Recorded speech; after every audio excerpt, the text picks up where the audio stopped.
The jungle smelled like something that hadn't decided yet whether it was alive or dead. Private Sarah Voss dropped into the mud behind a collapsed fern trunk the diameter of a dropship engine and listened to the canopy drip. Tesca Nemorosa. 48 hours since the beach landing. 48 hours since Command had told them the jungle was pacified. Command had not been to the jungle. Contact bearing 270, whispered Corporal Idris Ewan from her left. He didn't raise his rifle. That was the deal with Ewan. He never moved faster than he had to. Never wasted a gesture. 6 campaigns and the man still looked like he was about to fall asleep. How many? 1 cluster. Maybe 8. They haven't locked us yet. Voss exhaled slowly and looked to her right, where the thing that was not a soldier crouched against the root wall, with its 4 upper limbs folded and its secondary eyes. The pale milky pair below the main ones, scanning the mid-canopy. Keth, private designation Shal, former commander of the Keth 3rd Advance, which had spent 2 years burning human colony transports on behalf of the Hive, now wearing Psychon Gray. She hated it. She wanted to be clear about that, at least with herself. She hated it with a clean, specific hatred that had nothing to do with fear and everything to do with memory. Shal had been there on Corrigan's moon. Shal's forces had been there. She didn't look at it. Voss. Ewan's voice dropped another register. You need to call it. They're moving. She called it. Hand signal. Flank right, suppress left. She takes center. Standard envelope. They'd done it on 6 worlds. The cluster of burrow spiders. Squat, armored, 8-legged ambush predators the Hive used as mobile mine layers. Scuttled into the kill zone 4 seconds later. The Roughnecks hit them from 3 angles simultaneously, and it was over in 11 seconds. Clean. Professional. The way Razak had trained them. Razak, who was 3 months dead on a different world. Voss stood over the largest carcass and let herself breathe. Around her, the squad was already policing the area, checking sensors, not celebrating. They didn't celebrate anymore. At some point in the last year, the celebrations had stopped, quietly, the way a habit stops when the reason for it goes away. Shal walked to the edge of the kill zone and crouched over one of the smaller carcasses. It touched the casing on the creature's abdomen with one delicate upper limb. Then it said, in the flat, careful human language it had taught itself over 8 months. This one was carrying eggs. Nobody answered. I am telling you, Shal said, because you will want to know. The eggs will hatch in approximately 4 hours. They will be hungry. They will not be small. Ewan looked at Voss. Voss looked at the eggs. She keyed her comm. Higgins. Mark this position. Burn protocol when we're clear. Copy that, Sarge. Voss walked away. Behind her she heard Shal stand up. Heard the quiet shift of its armored joints. It fell into step 4 meters behind her, which was where it always walked. The exact distance that wasn't close enough to be trusted and wasn't far enough to be dismissed. She didn't tell it to move up. She didn't tell it anything. The FOB at Zajima Beach had a mess tent and 3 functioning showers and a medical bay that smelled like antiseptic and failure. Sat on an equipment case outside the med bay with a cold cup of protein broth and listened to Private Len Gossard argue with the medic through the canvas wall about whether a tanglevine laceration counted as a combat wound eligible for a 48-hour stand-down. She gave him 30 seconds before the medic threw him out. She got it in 25. Gossard emerged, arm bandaged to the elbow, expression the specific mixture of indignation and grudging acceptance that was his default state. He dropped onto the case beside her. She said it's not deep enough. She's right. It's deep enough to hurt. Gossard, everything on this planet is deep enough to hurt. He looked at the tree line. The canopy was gold at this hour. The sun hitting the upper tiers of vegetation and splintering into long cathedral shafts. Tesca was beautiful. That was the thing nobody told you before deployment. It was genuinely beautiful, the way a predator can be beautiful, with no concern for what that beauty costs you. Fee used to say that, Gossard said. He was quiet a moment. About pain. Said humans were the only species he'd encountered that collected it. Like we kept score. He talked too much. A beat, I miss him. Voss drank her broth. It tasted like nothing. Don't, she said. It came out harder than she meant it to. Gossard didn't push. He knew her well enough for that. Far side of the FOB, she heard Lieutenant Price's voice, rising through the evening briefing cycle. New mission parameters, new grid coordinates, same war. And she let it wash over her without catching any of it. She'd get the packet later. Now she just needed 5 minutes where nothing was trying to kill her, or the people she was responsible for keeping alive. Keth Shal Gossard started. Voss. I said don't. Gossard looked at his bandaged arm. It pulled me out of a burrow spider web today. You know that? When the tangle vine grabbed my boot and I went down, it came back for me. I know. So what? So I'm just saying. She stood up. The broth went into the recycler. Get your weapon cleaned and get some sleep. On before dawn. She walked to her tent and lay down in her gear, and stared at the canvas ceiling, and told herself she wasn't thinking about Corrigan's moon. She was thinking about it for approximately 4 hours before she slept. The mission went wrong, in the way Tesca missions went wrong, which was not with an explosion but with a silence. They were 2 clicks into the deep jungle, mapping a suspected hive tunnel network, when Ewan stopped walking.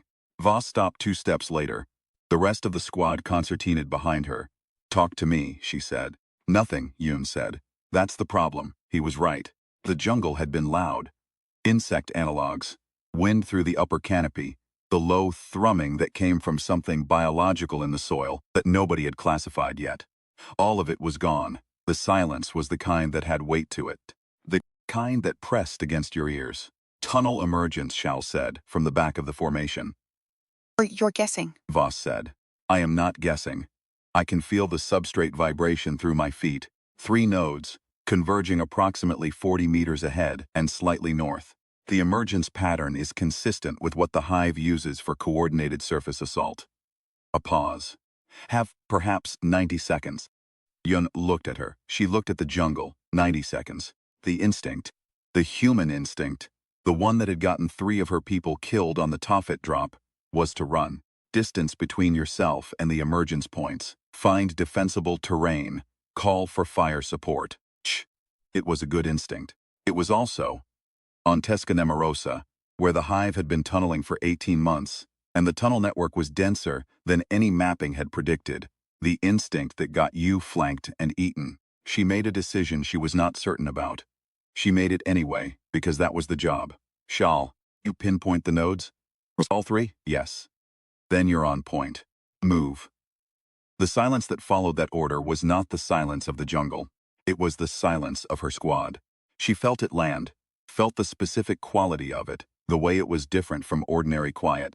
Ewan's face, Gossard's face, the junior troopers, Mac and Osi, exchanging a look she pretended not to see. She didn't take the order back. Shal moved to the front of the column, without acknowledgement. Without the kind of stiff-shouldered acknowledgement a human would give when handed something unexpected. It simply repositioned, its secondary eyes scanning the ground, its upper limbs loose at its sides. They moved. 30 seconds. The first node erupted 12 meters to their left. A churning of soil and root matter, and then the hive's forward scouts boiling up into the air, the tunnel runners. Small and fast and capable of stripping a power suit's joints in under a minute if they got purchase. Shal turned 45 degrees, raised its weapon, and fired a single burst that collapsed the tunnel mouth. The eruption stopped. Second node directly ahead. Shal pointed left. Voss took it on instinct, pulling the squad left, and the hive assault came up through the space they'd just vacated. The space they would have been standing in if she hadn't listened. Third node, right flank. Ewan already had it. It lasted 4 minutes and 20 seconds. When it was over, there were 12 dead tunnel runners, and 1 collapsed tunnel network and 6 living humans, and 1 Keth standing in a jungle that had gone quiet again. A different kind of quiet this time, the aftermath kind. Gossard was bleeding from a reopened version of the wound the medic had just closed. He didn't mention it. Voss walked to Shal. She stopped 2 meters away. The Keth's pale secondary eyes were still tracking the tree line. Its upper limbs were lowered. It looked. She made herself observe it, really observe it. Because Razak had taught her that the fastest way to get your squad killed was to refuse to see what was actually in front of you. It looked tired. She had not considered until that moment that it might get tired. 3 nodes, she said. You called all 3. Yes, how? Shal was quiet for a moment. On Corrigan's moon, it said. I lost 40 of my own to a hive ambush. Survived by learning their substrate signature. It is not a thing I would have learned otherwise. It paused. I understand that this does not change what happened to your people there. Voss said nothing. I am not asking you to forgive me, Shal said. I am telling you only that I know what it costs. The learning, the way you carry it. Ewan was watching her from across the clearing, so was Gossard. She could feel the weight of the squad's attention, the way it always gathered when something was being decided. She said, "You're on point for the rest of the campaign." It wasn't forgiveness. It wasn't trust. It was something smaller and more durable than either of those things. It was the acknowledgement, made reluctantly and precisely, and without sentiment, that they were in the same jungle, fighting the same war, and that survival was its own kind of argument. Shh. Dipped its head in what she'd learned was its equivalent of a nod. Then we should move, it said. Third tunnel's collapse will register on hive answers within the hour. They will send something larger. How large? Larger than us. Then we better find it first. Voss pulled up her map. Ewan, take rear. Mac, Osi, spread and cover. Gossard, get that arm checked when we're back in. Don't argue. She looked at the tree line. She looked at the map. She looked at the long gold shafts of late light, coming down through the canopy and hitting the mud and the shell casings and the collapsed entrance to a tunnel that would have killed them all. She started walking.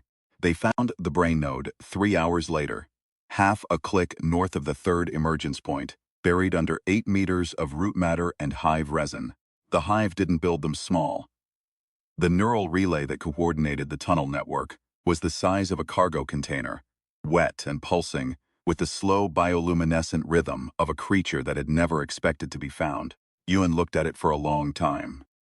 Tell me we have enough charge to torch it, he said. We have enough charge to torch it, Voss said. And then we run. And then we run very fast. Shal crouched at the edge of the root chamber, studying the node. There are 11 subnodes, it said.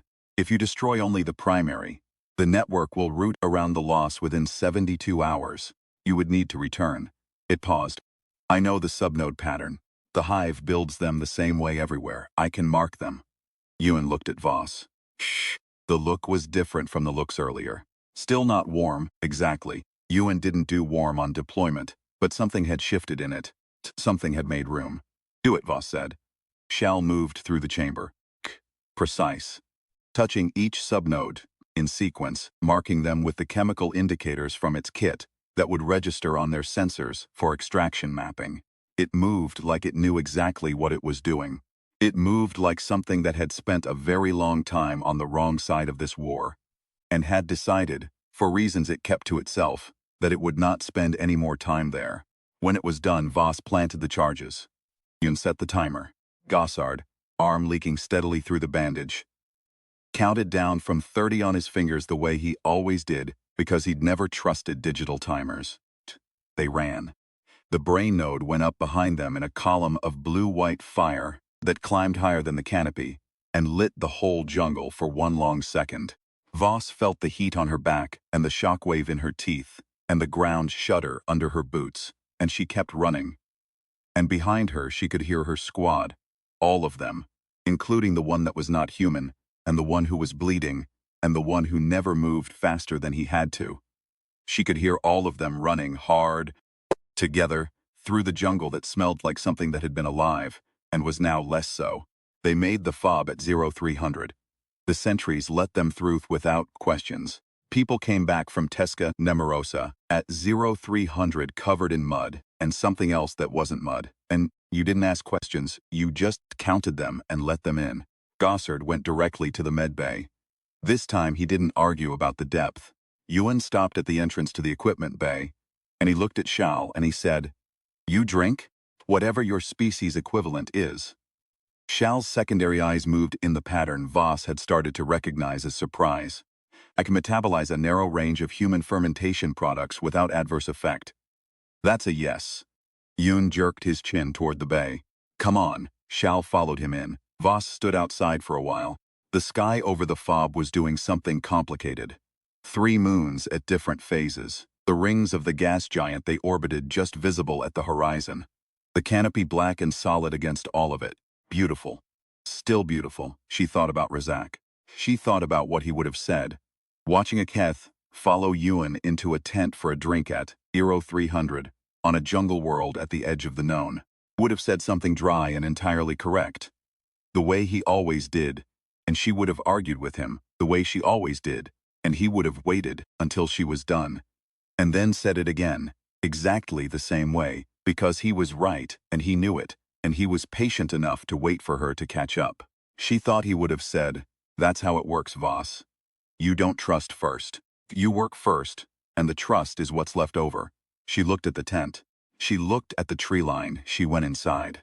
She didn't say anything to Ewan, and she didn't say anything to Shal. She just sat down and held out her cup. And after a moment, Ewan poured, and they sat in the equipment bay on Tesca Nemorosa. In the hour before dawn, with the jungle quiet outside and the war still running somewhere in the dark beyond the wire. And it wasn't forgiveness, and it wasn't a celebration, and it was enough. It was exactly enough.